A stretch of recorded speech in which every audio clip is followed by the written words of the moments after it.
Let me ask you a question. Have you ever felt like you can't take a vacation without spending half your time on your laptop, or delegating feels super risky because no one else kind of knows it like you do, and most of the company's knowledge, exists inside of your head? Or maybe your team looks to you for every single answer, even the tiny ones, and you secretly resent them for it? Or you worry of what would happen to revenue if you got sick or disappeared for a month because all the sales and fulfillment rely on you? Or maybe you just feel guilty when you're with your family because you're not working, and you feel guilty when you're working because you're not with your family. And if that sounds at least familiar, you have something that we call key man risk, which means that you're constantly working in the business and not on the business. And it's the number one reason why entrepreneurs can't scale. And it's also why they can't sell their companies. And it's also why they feel trapped. It's after hosting over 1,000 businesses here at a headquarters in Vegas over the last 2 years, I've noticed one very common theme that separates the entrepreneurs who scale fast from the ones who stay trapped for a long time. Most of the owners think that they own a business, when in reality, they own a very expensive, high-paying job. And so key man risk is when a single person is vital to the business operating. All right. And so if they're gone, your business stops working. And for some, this risk shows up when growth explodes and it feels like the wheels are falling off the bus. For others, it's they're launching a new line and realizing that they don't have the systems in order to support it. Or they're just starting to try and consider an exit only to find out that the business is actually unsellable. This is something that I went through. And so key man risk is always painful.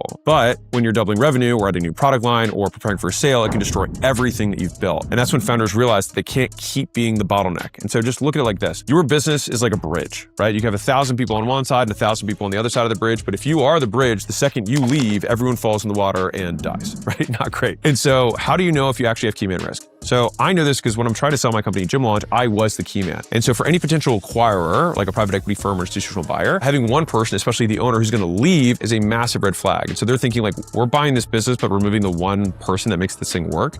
No way, right? And even if it weren't a massive red flag, it'll just dramatically reduce the valuation of the business. And so once I fixed this, I was able to run my company off of one meeting a week. Now, to be clear, that didn't happen overnight. It took 2 years to get from me being involved in marketing, sales, ops, recruiting, all of it, to me being able to have an executive team that could take the company, continue to grow, continue to be profitable with just 1 hour. Getting to that point resulted in me selling the company for $46.2 million.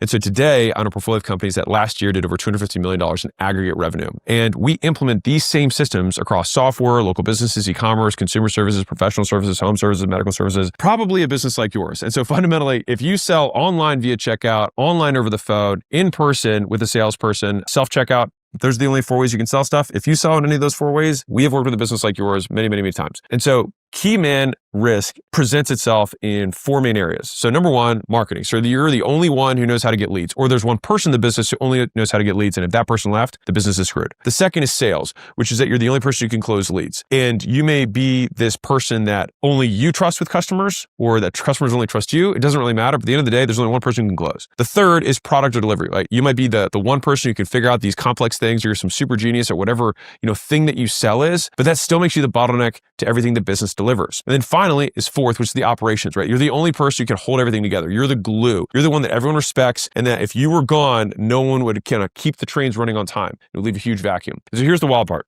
The more valuable come, and this is something that was super painful for me because I'm such a big investor in self-education, but the more valuable you become, the more of a key man you become to your business. So it's this double-edged sword of the better you get, the worse it is for the business in a way, right? And so the more places one person, specifically maybe you, the key man exists, the riskier the business becomes overall and the less likely an acquirer is to buy it. So here's what I've learned. So as soon as you learn the system to rapidly removing key man risk, which you can do in a repeatable way, you can unlock the ability to scale and fast.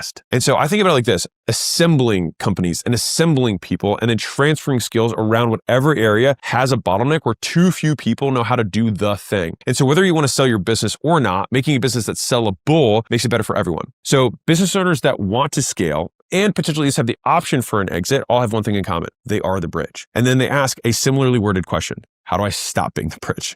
Or how do I stop being the bottleneck? Or how do I stop being the constraint? And so the answer is, well, it depends on where you experience key man risk. And the good news is, though, it doesn't matter which of the 4 that I mentioned there is a system to solve it. And I know it because I've lived it. And so that's why we ended up creating the Scaling Workshop. It's a way for us to meet companies, help them get through these exact problems where they're currently at in their industry and their size. Business owners fly out to our headquarters in Vegas to work with our team hands-on over a 2-day sprint to help them implement these systems. But here's the thing. This is not a room, like a big conference or big rah-rah event where you sit in the back and you take a bunch of notes, or something like that. We work with a maximum of 100 businesses at a time. I think the average is around 80-ish, and there's zero motivational talks. You can read all the reviews that we have online. They're zero hype, no BS. If anything, people are this is a lot. but that's the reality. Like if there was one magic bullet that would actually get you to solve the business, everyone would do it and it would only be magic bullets. This is what everyone would do. And so there's a process, a sequence of steps that you can follow, what some people call a system, to getting from point A to point B. And so we will work directly on your business with your specific challenges, and so that you can leave with your complete 3 to 5 step execution plan with owners, timelines, and everything built specifically to your business. It's extremely tactical. So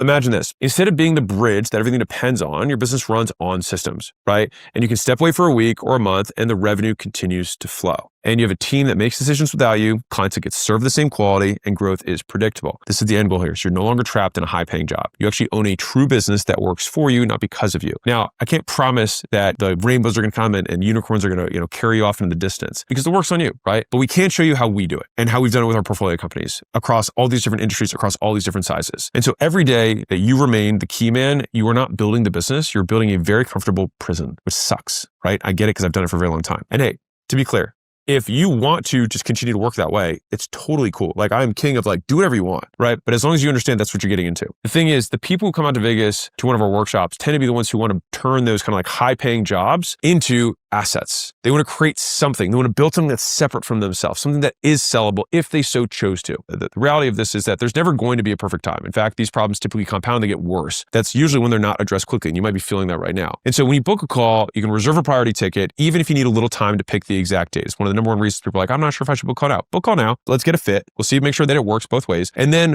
we'll just make sure that there's a time that fits within your calendar. All right. And that way you don't get stuck waiting another 6 to 12 months while these problems continue to get worse. Done the right way, the crazy thing is it's like, hey, my foot hurts. When should I go to see the doctor? It's like, well, when my foot hurts even less. It's like, yeah, but reality, it's like, it's going to be even harder to walk in the future. And so sometimes the best day to fix a problem is today. The problems do get worse. And so many owners do come to us in the middle of a very busy season. And that's totally fine. Because if you can learn how to fix the business in a busy season, then it'll be a breeze during an easy season. No matter where you're at, whether it's an easy season, a middle season, or a busy season, and I've yet to meet a business owner who says it's an easy season, we'll structure your plan so it actually fits your timeline. All right. And so the key is deciding to fix it, not waiting for the kind of the mythical unicorn perfect moment, because that we all know never comes. And so if you want to get our team's help, our actual directors who actually do this in our portfolio companies in our company, go ahead, book call with my team. We'll see if it's a fit. And if it is, can't wait to meet you.